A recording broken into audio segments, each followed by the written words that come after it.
Okay, gang. Right now we're going to get into putting wavetables inside of the pulse. We're going to do it with the external end. This is the elusive topic.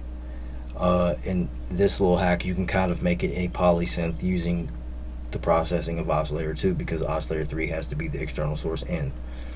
How it works is it has to hit the voltage control amplifier. You have to make sure that oscillator 3 has a significant volume level, so just to max it out. You also need to go to shape and go to external in. Now, make sure everything else is off. We got a poly patch in it, so brass. So we can add a little tail to that on the Blofeld off screen. I'll show you right here. Okay, so as you run through, he said little drive on, because that saturation's nasty.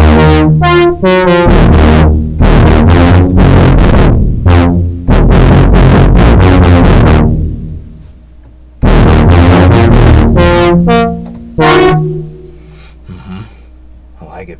It's really powerful. It's really loud. Excuse me.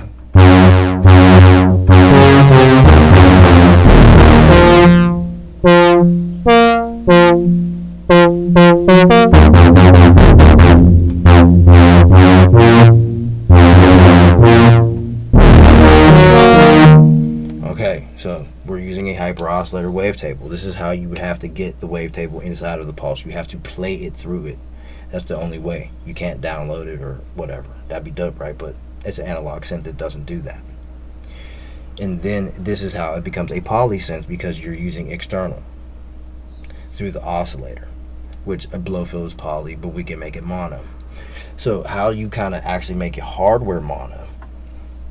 When we go to routing, right? Oops, I didn't mean to do that. Let's turn the drive off. Let's go up to 3. Set the routing to level 2. Now, this is abrasive. You hear nothing because you need oscillator 2 on the volume.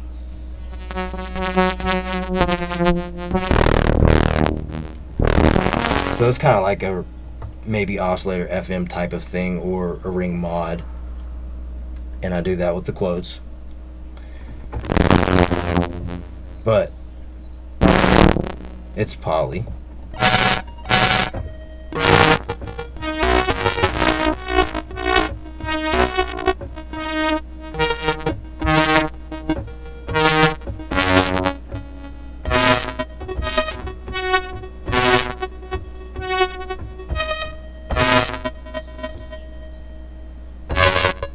See how it becomes poly? Okay, so we'll go to saw.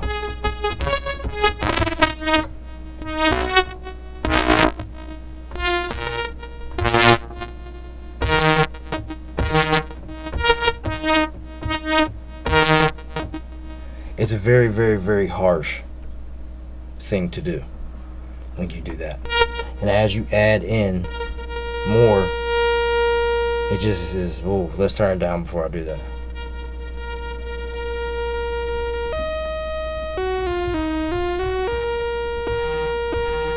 The more you add in, it's like it becomes less poly. It's weird. I don't know how this thing actually is doing all this. This is a strange device. Like I said, it's pretty cool. Let's take the, well, you know what? Let's play around a little bit more.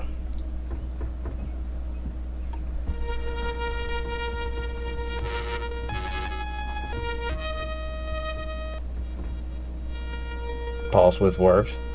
Cross mod. Let's get to it.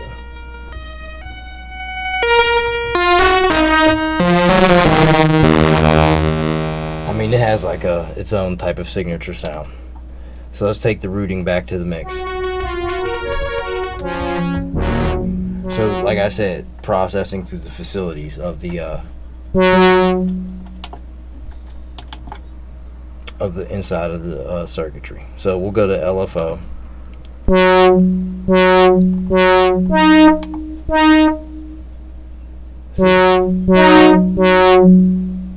It doesn't work for that. This is why we're doing these tapes. So oscillator 3 pitch. See, it doesn't mess with the pitch of the external. I have the LFO on. You know, you can't turn it off.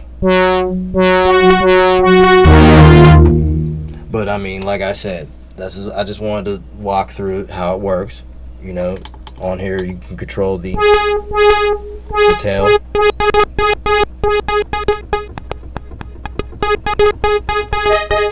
Filter. No, you have an extra filter now. But you got 2 on the Blofeld and going into this. That's pretty cool. But I just wanted you guys to basically hear and see, you know, how that actually worked, because I was always curious about that.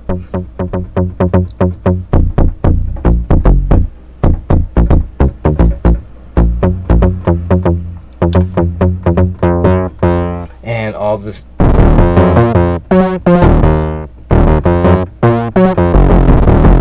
So the Blofeld's fully functional. As you mess with it, it just processes it, and it adds like more of a tube analog saturation type of tone to my liking, or I mean to my taste of saying what it is, and it is to my liking. I actually think it's very pleasant. It's like a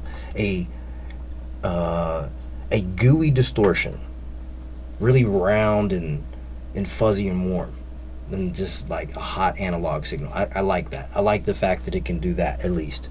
But this box is not for me.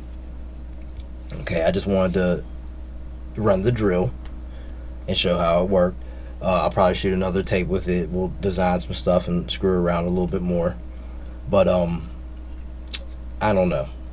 The Blofeld that's the way to go for me. Okay, this tape's getting quite long. I'll catch you guys on the next one.